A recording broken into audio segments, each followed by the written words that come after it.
ये है आकाशवाणी और आप सुन रहे हैं गोल्ड 100.1 पर।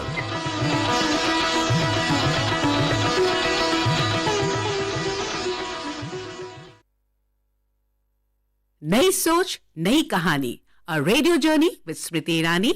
आज इस कार्यक्रम की चौथी कड़ी आप सुनेंगे। आज का विषय है महिलाएं और साइंस। इस कार्यक्रम को पेश करेंगी महिला और बाल विकास मंत्री Smriti Irani.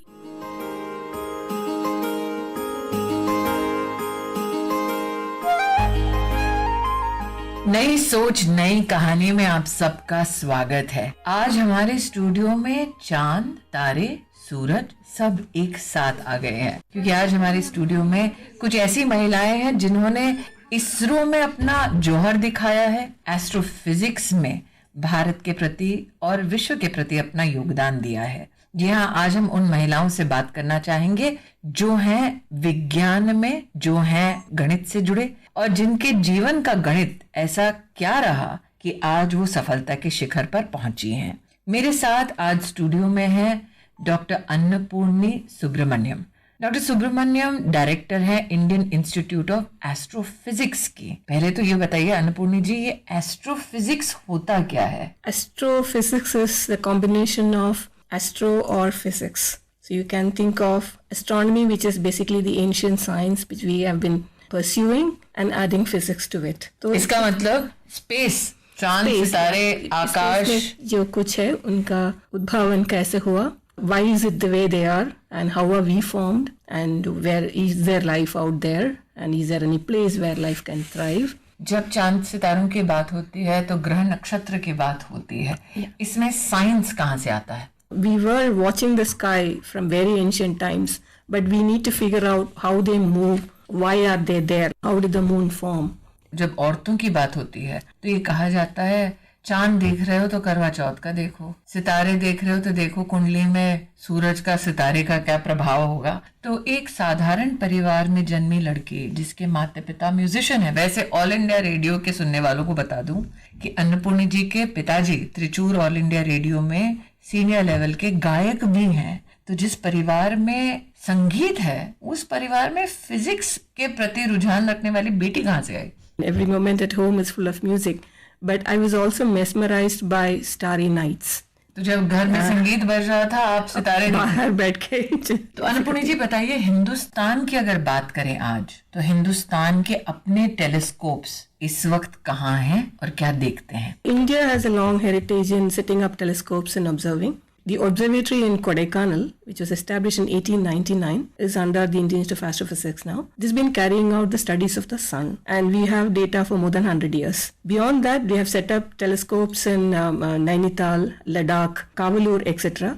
And some telescopes have crossed 50 years, and they are still functional. And we also have set up a newer telescope, 3.6 meter in Devastal, that's optical. And now these are all ground-based facilities. The last 20 years, we have telescopes in space also. कितनी महिलाएं हैं इस field में?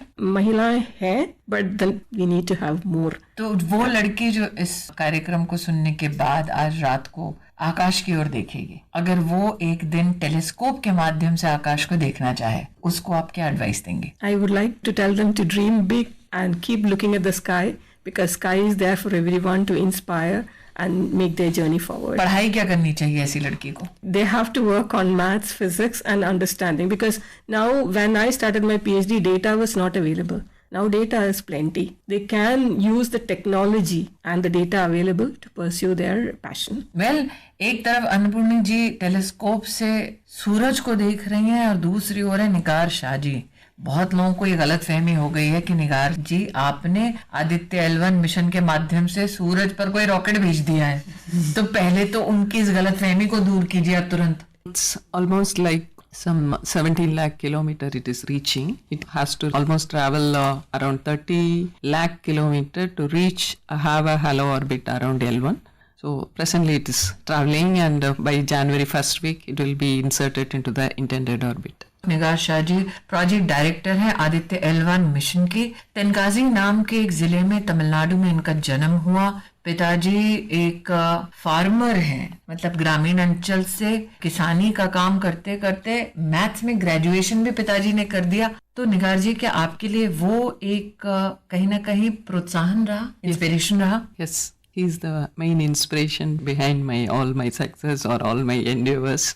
निगार जी, आप हैं आज studio में हमारे साथ, कल्पना जी है, नंदिनी हरिनाथ है, आप सब इसरो की प्रमुख साइंटिस्ट में से हैं। जब देश के प्रधानमंत्री तब आते हैं इसरो जब मिशन फेल होता है, और जब देश के प्रधानमंत्री तब इसरो के माध्यम से पूरे विश्व को संबोधित करते हैं जब मिशन सक्सीड करता है, तो माहौल में क्या फर्क होता है? He also understands what is space, so the support is always for us even though we have a failure, and he encouraged us to again go for it and have a success. वैसे श्रोताओं को बताना चाहूंगी, नंदिनी हरिनाथ जो हैं, इनका नाम लेते ही आपको रॉकेट साइंस शायद समझ में आए, इनका नाम लेते ही आपको मंगलयान के बारे में कहीं चर्चा सुनाई दे। ये project manager, deputy operations director, mom mission जो है उसकी भी रह चुके हैं।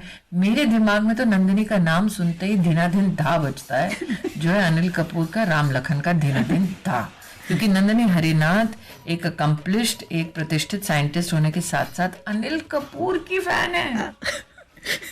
ये बताओ, जब मिशन आपका मार्स का, उसके ऊपर फिल्म बनी तब कैसा लगा? मूवी वॉज एक्सट्रीमली ऐसे इंस्पायरिंग, तो अच्छा तो बहुत लगा हमें, और ये लगा कि मूवी के माध्यम से the story of Mangalyaan had reached every nook and corner of the country, in fact every nook and corner of the world. बहुत सारे लोग जो across the world, people called up and said, yeah, we saw Mangalyaan and we understood how the spacecraft went to Mars. It was an amazing thing.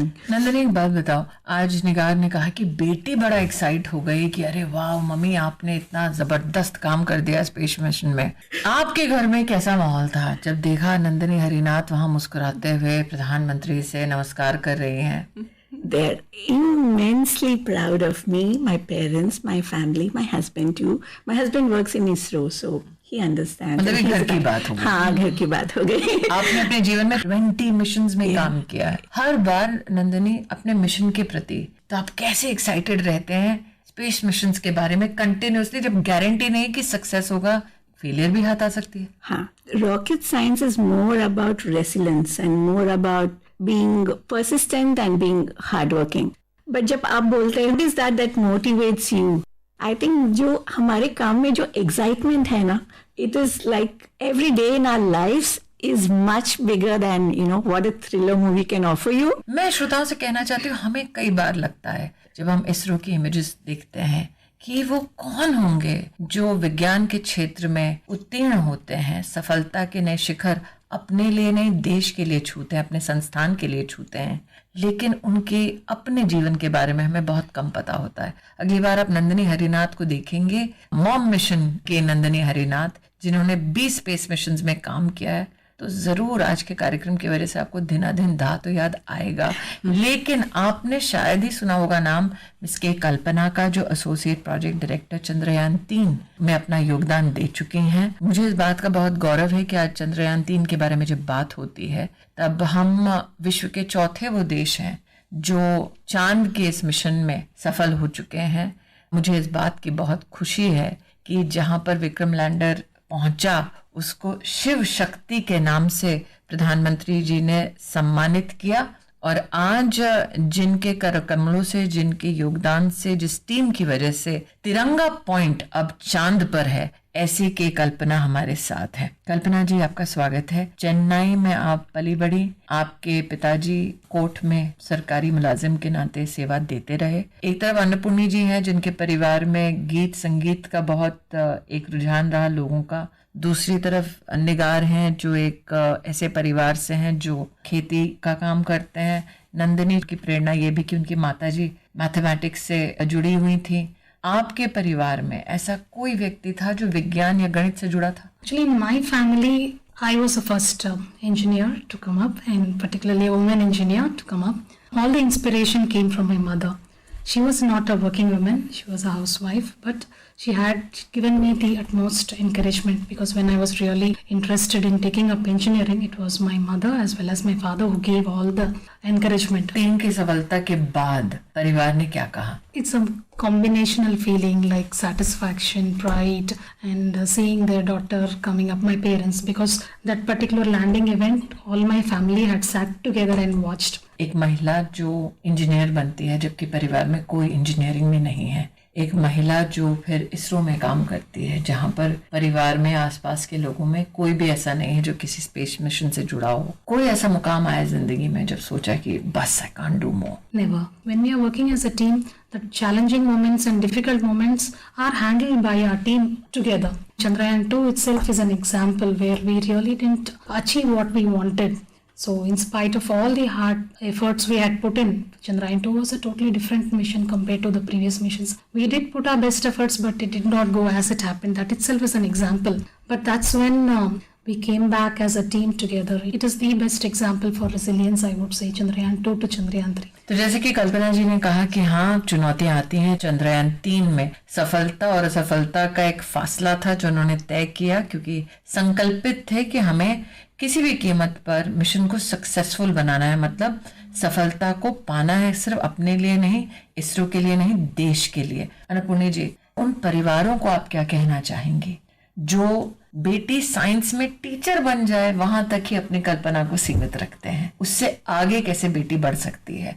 Just science in general and STEM in particular, we are seeing more women coming into it. So every step there are intervention from the government that is happening, but then more and more organizations have to put in interest to do it. But person wise, as you are asking each student what the student should do, is to aspire. It is just dream big and follow your passion and just do it. जो अन्नपूर्णी जी ने कहा कि सफलता की शिखर पर पहुंचना है तो संघर्ष करना पड़ेगा, मेहनत करनी पड़ेगी। अगर आप वो महिला हैं जो इस वक्त ये जानती हैं कि आपको चांद सितारों में रुचि है, इसरो में आपके लिए जगह बन सकती है, जैसे कि अन्नपूर्णी जी डायरेक्टर है इंडियन इंस्टीट्यूट ऑफ एस्ट्रोफिजिक्स, आप उसके संदर्भ में वेबसाइट पे डिटेल्स देख सकते हैं। टेलीस्कोप के माध्यम से अगर पूरे ब्रह्मांड को देखना है, अगर आप ऐसा करियर चाहते हैं, तो जैसे कि अन्नपूर्णी जी ने कहा, मैथ्स और साइंस में आपकी रुचि बरकरार रखिए और पढ़ाई पे ध्यान दीजिए, तवज्जो दीजिए पढ़ाई को। निगार ने जैसा कहा कि बेटी मंद मंद मुस्काती है कि माँ सफल हुई। मैं नंदिनी जानती हूँ तुम्हारी भी एक बेटी है। अलग होता है जब माँ खुद मैथ्स जानती हो, बेटी को प्रोत्साहित करना, लेकिन वो माँ जैसे कि आज कल्पना जी ने कहा कि साधारण परिवार, उनके लिए अगर आप आशा का एक दीप जलाना चाहें तो what would you like to say to such mothers? मैं ये कहना चाहती हूँ कि अपनी बेटियों को पूरे जोश से पढ़ाओ and motivate them and just absolutely nothing that they cannot do. I have 2 girls of my own and they're doing actually extremely well and I'm incredibly proud of them. I think that small motivation that we give, and when they see women visible and women who have done well are visible to them, it motivates them even more. तो आज सभी श्रोताओं की ओर से आपको नंदिनी जी कहना चाहती हूँ, हमें बहुत गर्व है कि आप जैसी बेटियों ने भारत का नाम बुलंदी से विश्व के सम्मुख प्रस्तुत किया। ये गाना उन बेटियों के लिए जिसमें पापा कहते हैं नाम बेटा बड़ा करेगा लेकिन काम बेटी बड़ा करेगी। आज ये चारों महिलाएं उसी का प्रतीक है। पापा कहते हैं बड़ा नाम करेगा, बेटा हमारा ऐसा काम करेगा, मगर ये तो कोई न जाने है मेरी मंजिल है कहाँ। मानसिक स्वास्थ्य पेशेवर से मदद लेना चाहते हैं लेकिन नहीं जानते कि कहां जाएं? टेलीमानस के 14416 पर संपर्क करें। कुछ करिए बस बस बड़ा बोले, अब कुछ करिए,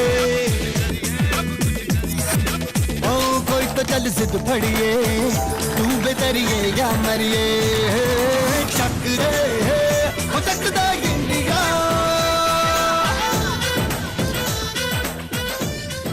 जग दे इंडिया इन सभी महिलाओं की बदौलत हो तो रहा ही है हिंदुस्तान में न सिर्फ विज्ञान का नाम बल्कि ऐसी महिलाओं का भी जो विज्ञान के क्षेत्र के माध्यम से देश का नाम विश्व के पटल पर रोशन कर रही हैं। और हाँ, ये बता दूं श्रोताओं को कि जो चक दे इंडिया का थोड़ा सा आपने अवशेष गाना सुना, वो कि कल्पना की फरमाइश थी, जो एसोसिएट प्रोजेक्ट डायरेक्टर है चंद्रयान 3 की। उनको न सिर्फ शाहरुख खान पसंद है, कमला हसन भी पसंद है, और कमला हसन की एक और फैन हमारी स्टूडियो में वर्तमान में है जिनका अगर आप डेजिग्नेशन सुनेंगे तो इतना धीर गंभीर है कि आप कल्पना ही नहीं कर पाएंगे कि फिल्में भी देखती हैं।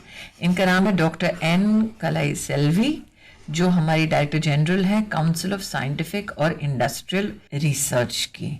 हे भगवान, कलाईसेल्वी जी, आप तो डीजी हैं इतनी बड़ी काउंसिल की, और आपको कभी कभी फिल्म देखने का भी वक्त मिल जाता है। लेकिन ये बताइए पहले श्रोताओं को कि काउंसिल ऑफ साइंटिफिक और इंडस्ट्रियल रिसर्च है क्या? Council of Scientific and Industrial Research is a big family consisting of 37 national laboratories, and we are spread across the country in 25 states, ma'am. And the basic idea is dissemination of science and making science and technology which is applicable to common man. The logo clearly says we are the innovation engine of India. मतलब हिंदुस्तान में जितने भी अनुसंधान है, जितना भी research है, जितना भी इनोवेशन है, जितनी भी टेक्निक है, टेक्नोलॉजी है, जो हिंदुस्तान में कंपनीज की, इंडस्ट्री के काम आ सके, उसका केंद्र बिंदु आप बनते हैं, ताकि किफ़ायती दर पर और कंपटीशन की दृष्टि से विश्व की सबसे अच्छी टेक्नोलॉजी, सबसे अच्छी विज्ञान के क्षेत्र की गतिविधि हमारे देश की इंडस्ट्री के लिए उपलब्ध हो। क्या मैं सही कह रही हूँ? Yeah. Whatever science and technology that we do in laboratory, it should be transformed, translated to the benefits of Indian industries, so that we'll be able to touch the life of the last citizen of the country through market. तो कलाईसेल्वी जी, ऐसा ये संदेश हम उन बच्चों को, उन छात्रों को, या जो अभी अभी विज्ञान के क्षेत्र में उभर रहे हैं, उन लोगों को बता सकते हैं कि जरूरी नहीं है साइंस सिर्फ लैब तक सीमित रहे। साइंस का एक कमर्शियल भी, मतलब माँ सरस्वती का आशीर्वाद है तो माँ लक्ष्मी का आशीर्वाद दूर नहीं होना चाहिए। कहीं ना कहीं आप कमर्शियलाइज भी कर सकते हैं, उससे आप उसको इंडस्ट्री के क्षेत्र में ला सकते हैं। लेकिन ये बताएं, जो लड़की एक साधारण परिवार में जन्मी, तिरुनावल्ली में, तमिलनाडु में, जिसकी माँ गृहस्थ परिवार से जुड़ी हुई है, जिन्होंने कभी कोई नौकरी नहीं की, उस लड़की को कहाँ से प्रेरणा मिली? साइंस के क्षेत्र में, विज्ञान के क्षेत्र में जब आपने कदम रखा, तब ज्यादा महिलाएं नहीं होती थी उसमें। My father took the lead role and he wanted the daughter to do whatever she wanted to do at that age.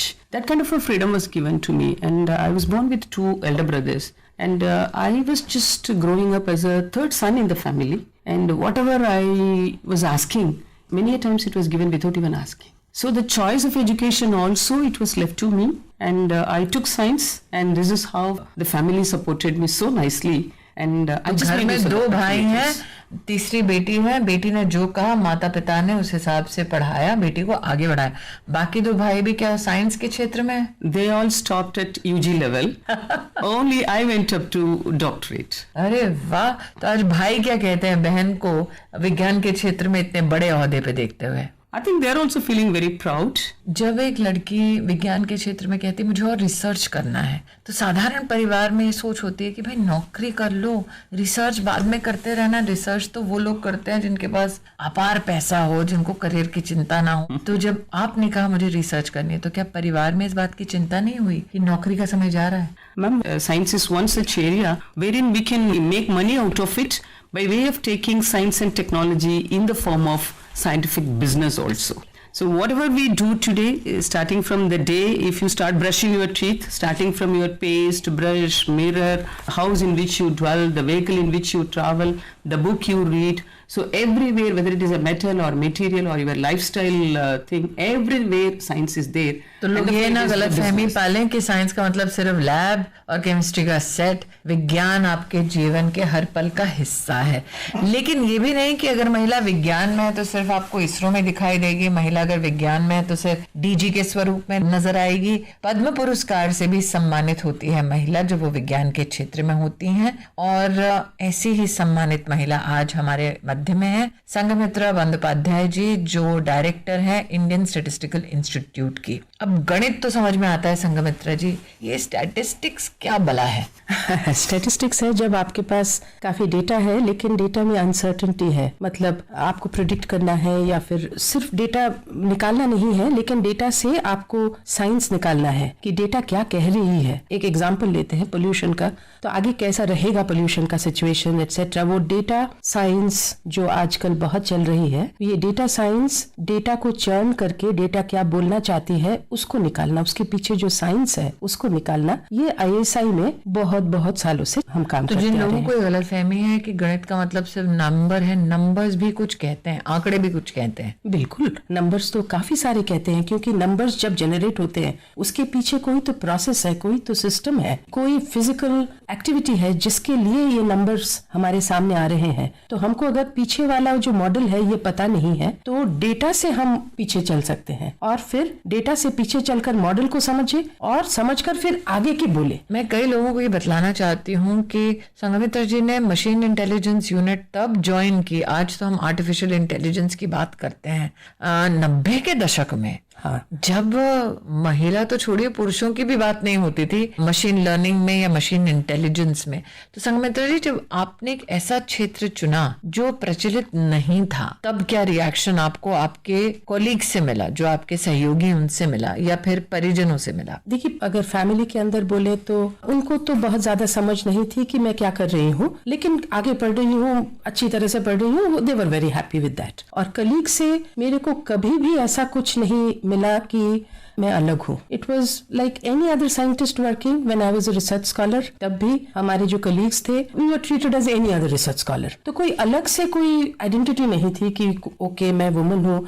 काफी समय ऐसा होता था कि सारे रूम में मैं maybe I am the only girl, but so be it. महिला वैज्ञानिक एक रूम में अकेली हो, वो रूम, वो नजारा मुझे बताइए। कुछ 1-2 साल पहले एक कॉर्पोरेट मीटिंग थी, उस रूम में लग रहा था कि I might be the only woman, so I was dressed with a black and white sari because the main were all white shirts and black suits.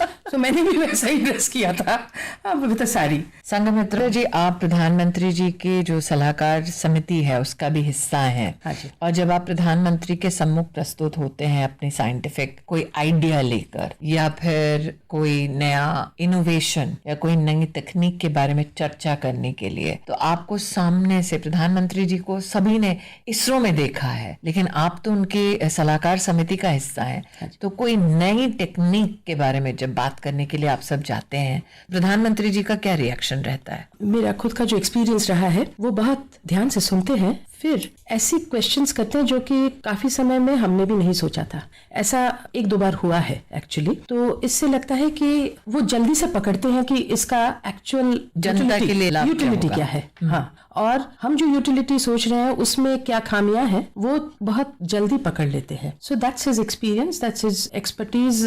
ऐसे सवाल करते हैं जो कि हमें सोचने को मजबूर कर देती है। तो साइंस मात्र रिसर्च के लिए नहीं, लेकिन जनता के लिए, लोगों की भलाई के लिए, ये जो एक फासला है संघमित्रा जी, बहुत कम लोग इसको तय करते हैं। हाँ, बहुत कम लोग तय करते हैं। कोई थ्योरेटिकल रिसर्च में अटक कर रह जाते हैं और कोई सिर्फ अप्लाइड करते हैं, लेकिन ये ब्रिज बनाना बहुत जरूरी है क्योंकि अप्लाइड रिसर्च अगर थ्योरी से वो उसका बैकग्राउंड नहीं बनता है तो स्ट्रांग नहीं होता है वो। तो इसीलिए ये ब्रिज बनना, तो विज्ञान कागजों में ही सिमट कर ना रहे, जनता तक पहुंचे। बिल्कुल नहीं, ये हमारा प्रयास होना चाहिए। और जनता से ही एक आवाज उठी जौनपुर से, जो गई नेहो मतलब नॉर्थ ईस्टर्न हिल यूनिवर्सिटी शिलांग, फिर पलटकर वापस लौटी, और उस आवाज का नाम है डॉक्टर सुमन रे, जो प्रिंसिपल साइंटिस्ट है CSIR में। जौनपुर में जन्मी लड़की, नेहू गई, गोल्ड मेडल पाया, अब वापस लौटकर भारत के एक प्रमुख इंस्टीट्यूट में जो राष्ट्रीय दर्जा प्राप्त है उसमें काम करती है। सुमन जी, ये सफर कैसा रहा? सफर जो है जौनपुर से शुरू हुआ, शिलोंग में मैंने पढ़ाई की, उसके बाद मैंने PhD CSIR ITR से की, जो कि अभी CSIR IITR है। और इसमें मुझे बहुत सपोर्ट मिला CSIR JRF से, क्योंकि उसमें जो फेलोशिप मिलती थी ये मेरे लिए बहुत इंडिपेंडेंस, एक सपोर्ट का काम की, जिसकी वजह से मैं पूरा रिसर्च कैरी आउट कर पाई। उसके बाद मैं गई CSIR CCMB में, मैंने साइंटिस्ट B ज्वाइन किया और वहाँ पे मेरा एरिया था न्यूरोसाइकेट्रिक डिसऑर्डर्स पे। फिर मेरी शादी हुई तो मैंने ट्रांसफर लिया यहाँ पे CSIR निस्पर में। शादी क्या बदलाव लाता है महिला वैज्ञानिक के जीवन में? चैलेंजेस तो जरूर आते हैं, लेकिन हमें स्ट्रेंथ भी दे देता है कि लोगों को कई बार सुमन लगता है वैज्ञानिक मतलब अकेले अकेले कहीं बैठे होंगे, या तो लैब में या कहीं कलम घिस रहे होंगे या कोई अंजर पंजर ठीक कर रहे होंगे किसी मशीन का, या कंप्यूटर पे बैठे होंगे। अब शादी उसमें आ जाए बीच में, तो जिस प्रकार के वातावरण की जरूरत होती है इनोवेट करने के लिए, मंथन करने के लिए, चिंतन करने के लिए, अचानक उसमें कहाँ कहीं ना कहीं कुछ खटकने लगता है कि अरे दोपहर का खाना बना कि नहीं, शाम की रोटी बनी कि नहीं, कल सुबह टिफिन में क्या पैक होगा। जी मैम, बिल्कुल आपने सही कहा। शुरुआत में तो जरूर ये चैलेंजेस आते हैं, लेकिन मैं ये कहूंगी कि अगर परिवार का सपोर्ट हो हमारे साथ तो ये बैलेंसेस भी काफी वो हो जाते हैं। और मेरा ये रहा कि CSR जो मैं निस्पर में हूँ और कॉलोनी में रहती हूँ CSR के, तो वहाँ पे क्रेच फैसिलिटी थी, तो मुझे क्रेच फैसिलिटी ने काफी सपोर्ट का काम किया। तो आज जितनी महिलाएं हमारे साथ हैं, चाहे वो संघमित्रा जी हों या फिर सुमन आप हों या फिर डॉक्टर साहिबा आप, जो दो भाइयों के बीच में से कहाँ बन के इतनी बड़ी साइंटिस्ट उभरी हैं, आप तीनों के परिवारों ने आपका समर्थन किया। संदेश उस महिला के लिए जिसके सपनों में कोई विश्वास नहीं करता, जो साइंस में विश्वास करती है, क्या संदेश देंगे उनको? मैं तो बोलूंगी कि परिवार से लड़ना बहुत डिफिकल्ट है, परिवार को साथ में रखना, और परिवार का भी ये बनता है क्योंकि साइंस अगर आगे बढ़े सबके लिए भला है। तो लड़कियों का साथ परिवार दे, और लड़कियां भी अपना बैटल्स, व्हाट आई से in English, choose your battles wisely. आपकी क्या हिदायत है सुमन जी? विज्ञान शेप्स द सोसाइटी, और महिला सोसाइटी के एक अहम हिस्सा है। तो मुझे लगता है महिला वैज्ञानिक अगर होना है तो एज ए सोसाइटी वो काफी अच्छा बदलाव ला सकती है, क्योंकि उसकी सोच प्रोग्रेसिव हो जाती है। तो मैं तो सबको ये संदेश देना चाहूंगी कि believe in yourself, trust yourself, listen to your inner voice, what you want to become and you should follow. आज जब मैं संघमित्रा जी को सुन रही थी, उन्होंने कहा चूज योर बैटल्स वाइजली, मतलब लड़ाई करनी है तो हर लड़ाई नहीं लड़नी है, जो लड़ाई पूरे मन से लड़के जीतनी है ऐसी लड़ाइयां चूज करो। अब आपने बहुत लड़ा भी, आपने बहुत समर्थन भी पाया, लेकिन जैसा कि मैंने कहा, उस महिला के लिए क्या संदेश जो साइंस में बिलीव करती है लेकिन उस महिला के सपने में कोई बिलीव नहीं करता? Basically, inherently, all women are blessed by two things. One is versatility. Second one is multitasking ability. Therefore, women, if we just realize that part, I think we'll be able to do a lot of magics. And what about stubbornness? Stubbornness is the asset of a woman. And added to that, ma'am, I will normally say in many places that adamancy and stubbornness is needed. And science is the only area wherein women can stop at any point of time and they can reboot at any point of time. Therefore, whenever you get stopped because of your family or your childbirth, science is the only area that will give you the rebooting option with 100% efficiency. Science का gender नहीं होता, ना ही सपनों का, और इसलिए आज इन तीनों महिलाओं की हिदायत ये है कि आप अगर अपनी विज्ञान की दुनिया में एक यात्रा शुरू करना चाहती हैं तो हाँ, पढ़े लिखें, संघर्ष होगा निश्चित रूप से, लेकिन डटी रहें। और मेरा ये मानना है कि तीनों महिलाएं एक ही संदेश दे रही हैं कि सफलता आप छू सकते हैं, उस शिखर को पा सकते हैं, बस जिद्दी होना चाहिए।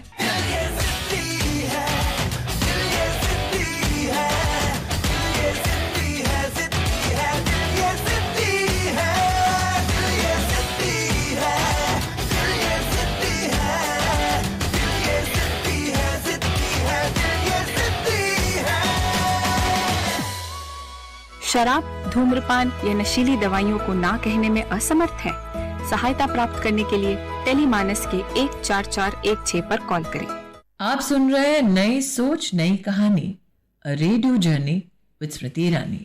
जिद्दी कुछ लड़कियां हैं इस वक्त हमारे स्टूडियो में, जिनकी जिद है कि विज्ञान के रास्ते वो सफलता के शिखर तक तो पहुंचेंगे ही, लेकिन कुछ ऐसा कर गुजरेंगी जिसमें उनका नहीं, उनके परिवार का नहीं, देश का नहीं, स्कूल का भी साथ में नाम रोशन हो। जी हाँ, मेरे साथ हैं आंचल अग्रवाल, कक्षा 12 बाल भारती पब्लिक स्कूल से। साथ ही उनके हैं इर्शा खान, कक्षा 12 केंद्रीय विद्यालय विकासपुरी नई दिल्ली से। अनुप्रिया नायक, कक्षा 12 एमिटी इंटरनेशनल स्कूल साकेत से। और नव्या शर्मा, कक्षा 12 Sullivan public school Rajendra Nagar नई दिल्ली से।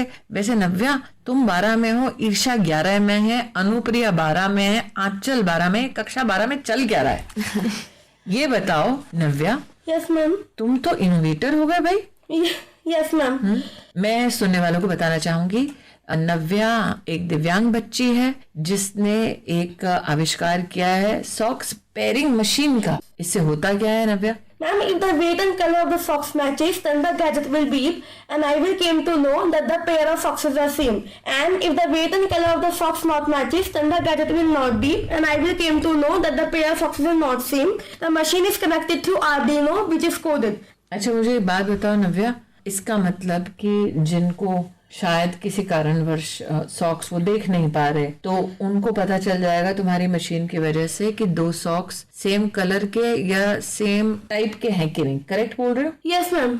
अरे वाह, और ये तुमने इतनी छोटी सी उम्र में कैसे बना लिया? आइडिया कहाँ से आया? During COVID time, when my mother was hospitalized, so I was can't able to pair my socks correctly. So I went to my science teacher, Dr. Shilpa Chauhan. So I discussed this problem with her.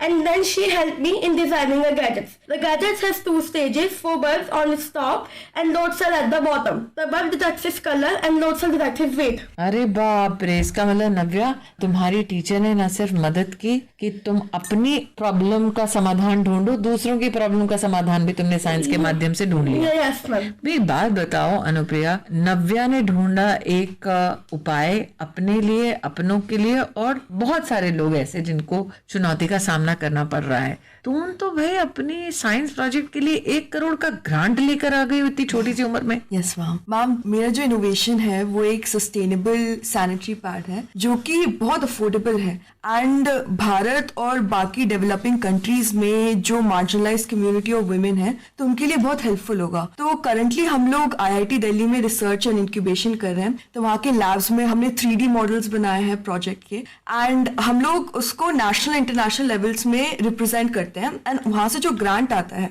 वो हम री invest करते हैं company में. So it's a completely bootstrap project, and अभी हमारे साथ 100 से ज्यादा वॉलंटियर्स हैं जो वर्ल्ड वाइड काम कर रहे हैं, एंड हम लोग लड़कों को भी अपने कॉन्वर्सेशन में लाना चाहते हैं in the conversation of menstruation. बात लड़कों की चली है तो हमने कहीं से सुना है, उड़ती उड़ती खबर आई है कि टेक्नोलॉजी वीक में तुमने प्रधानमंत्री को भी अपना प्रोजेक्ट बताया.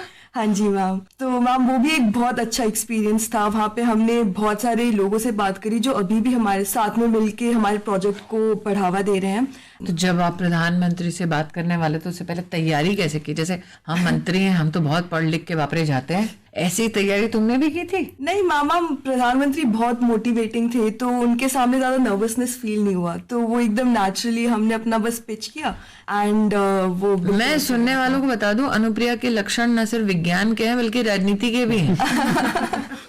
लेकिन आंचल ये बताओ, तुम तो स्कूल में हेड गर्ल रही हो, तुमने एक आविष्कार, एक आइडिया समर्पित किया, तो विज्ञान से तुम्हारा जो ये जुड़ाव है वो सिर्फ स्कूल के इस आइडिया तक सीमित रहेगा या आगे चलकर भी विज्ञान के क्षेत्र में कुछ करना चाहती हो? मैम, मौका मिलेगा तो कुछ क्यों नहीं करेंगे. देश के लिए सब कुछ हाजिर है हमारी तरफ से. मेरे पापा हैं डॉक्टर एम्स में, वो ही पार्किंसन एक स्पेशलिस्ट हैं. उन्हीं के थ्रू मुझे ये आइडिया आया पार्किंसन लाठी का. मेरी मम्मा भी एक स्पेशल एजुकेटर हैं अभी भी दिल्ली गवर्नमेंट के साथ, तो उनको देखकर हमेशा एक मोटिवेशन मिलता था लोगों के लिए कुछ करने का, उनको हेल्प करने का. तो बस इसीलिए पार्किंसन लाठी का आविष्कार हुआ. तो इससे बेसिकली ये होता है कि जिनको ये पार्किंसन की बीमारी होती है वो लोग चल नहीं पाते, उनके पैर जम जाते हैं. तो मैंने एक वही जो लाठी उसी में कुछ चेंजेस लाए और उसको ऐसे बनाया कि वो लोग भी चल पाए जो चल नहीं पाते, जिनके पैर जम जाते हैं. अभी हाल ही में जो चल नहीं पाता वो सहारा उसको मिल जाए,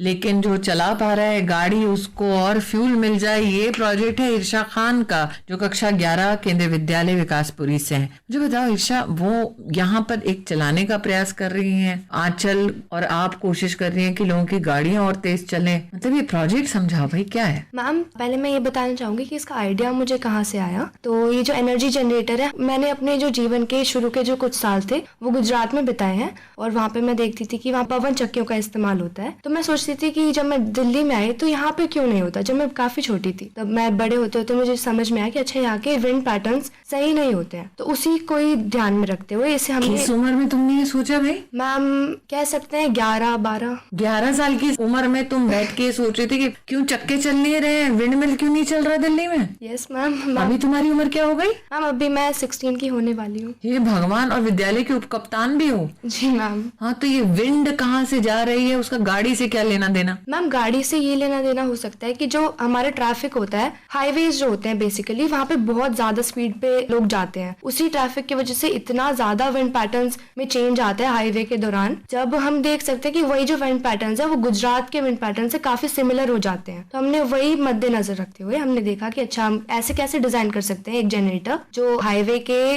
पास लगा जाए और उससे हम लोग एनर्जी जनरेट कर सके। सारे लोग भौचक्के होके इस वक्त ईर्षा को देख रहे हैं कि भाई इसने कैसे सोचा कि हवा की गति को हाईवे पे ऐसा मैच करो कि गुजरात की हवा और दिल्ली की हवा का एक जैसा असर हो गाड़ी के ऊपर और हाईवे के ऊपर।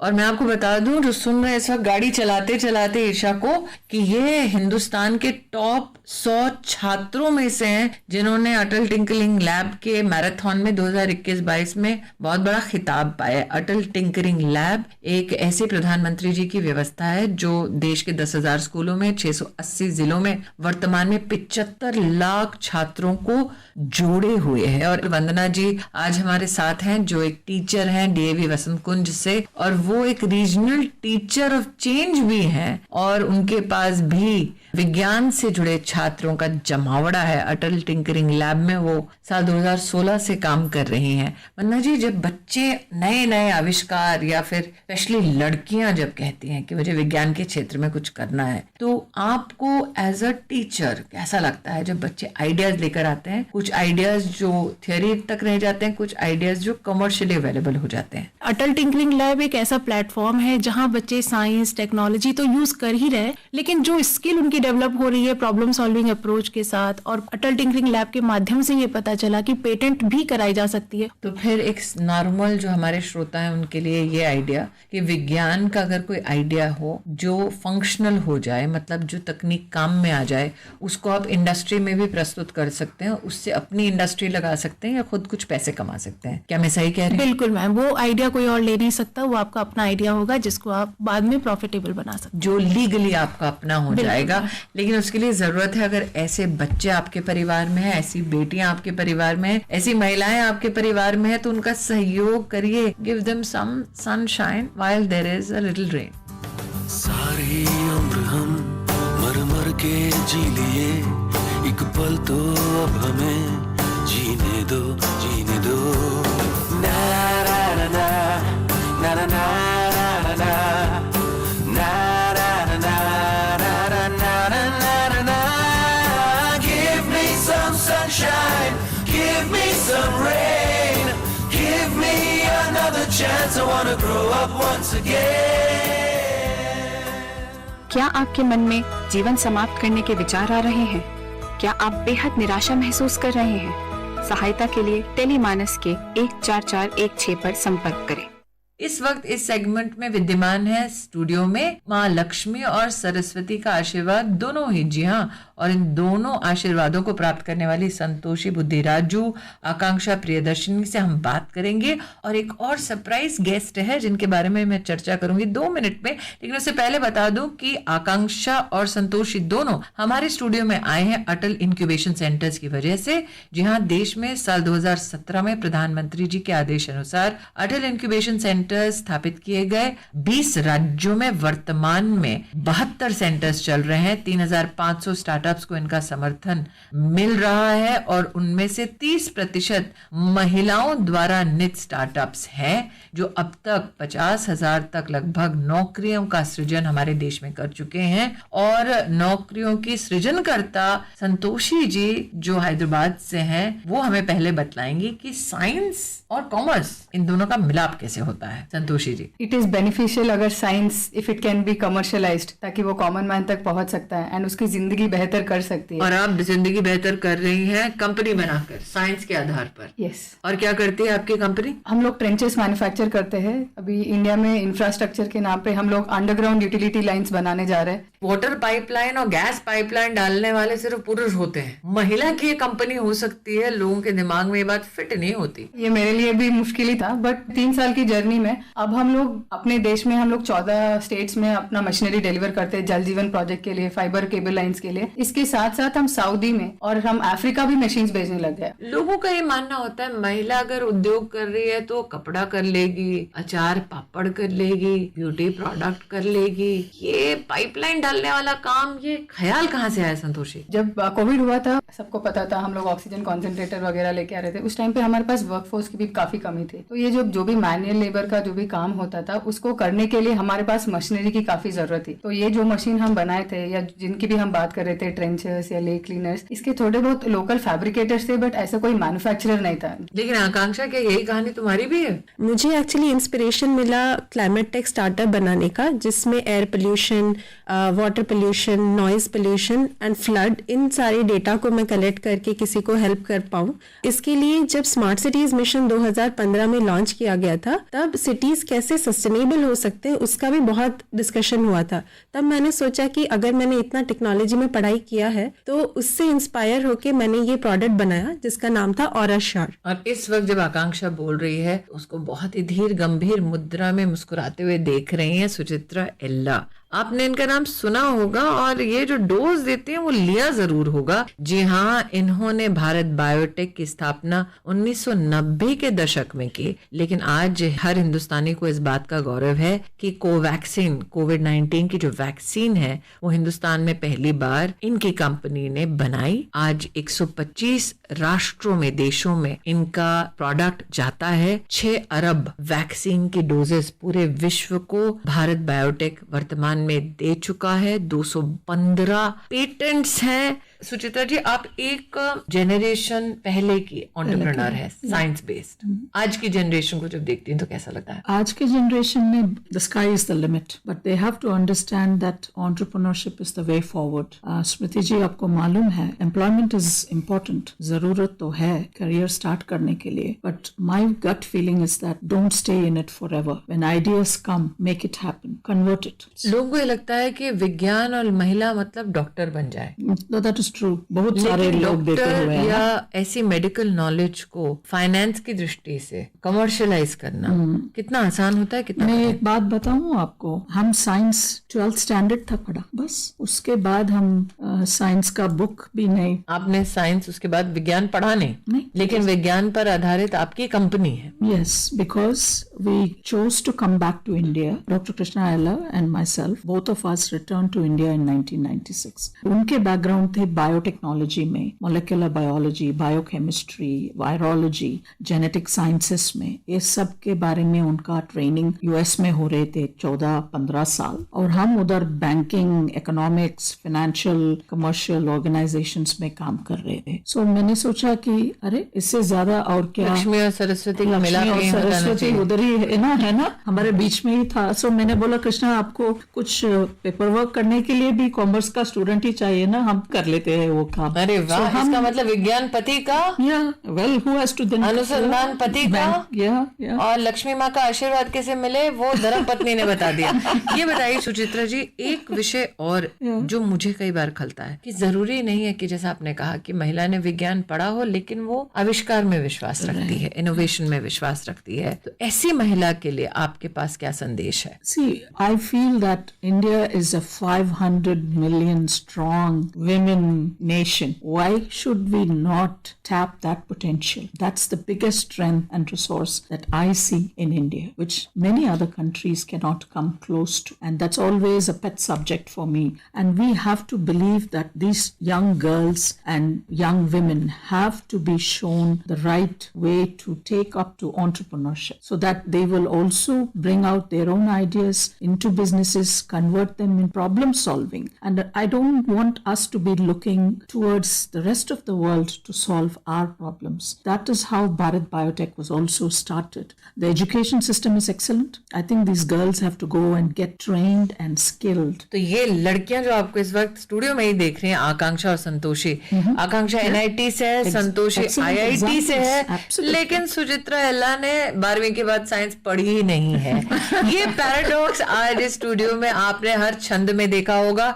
शुरुआत की उन महिलाओं के साथ जिन्होंने चांद सितारों से जमाने को एक नई दिशा दी, ऐसी बेटियों की आपने कहानी सुनी जो कुछ हाईवे पर, कुछ सॉक्स मैचिंग पर, कुछ पार्किंसंस पर अपना काम कर रही हैं। उन शिक्षिकाओं के बारे में आपने सुना जो बेटियों के सपने को साकार करने में अपनी भूमिका निभा रही हैं, और संतोषी जैसी बेटियां जो अभी जिंदगी को कहती हैं कुछ देर रुक जाओ, मुझे नई फैक्ट्री लगानी है। आकांक्षा जैसी बेटियां जो पोल्यूशन के कहर से बचाने का साइंस के माध्यम से काम कर रहे हैं, योगदान दे रही हैं। सुचित्रा इला पद्म पुरस्कार से सम्मानित, जो विज्ञान को कमर्शियलाइज भलाई के लिए कैसे किया जाए उसका एक उदाहरण बनती हैं। तो आज के इस कार्यक्रम में संदेश एक ही, ये लड़कियां हमारी विशेष विज्ञान के क्षेत्र में तारे जमीन पर ला सकती हैं जब तक आप जमे रहो। दुनिया का नारा जमे रहो, मंजिल का इशारा जमे रहो,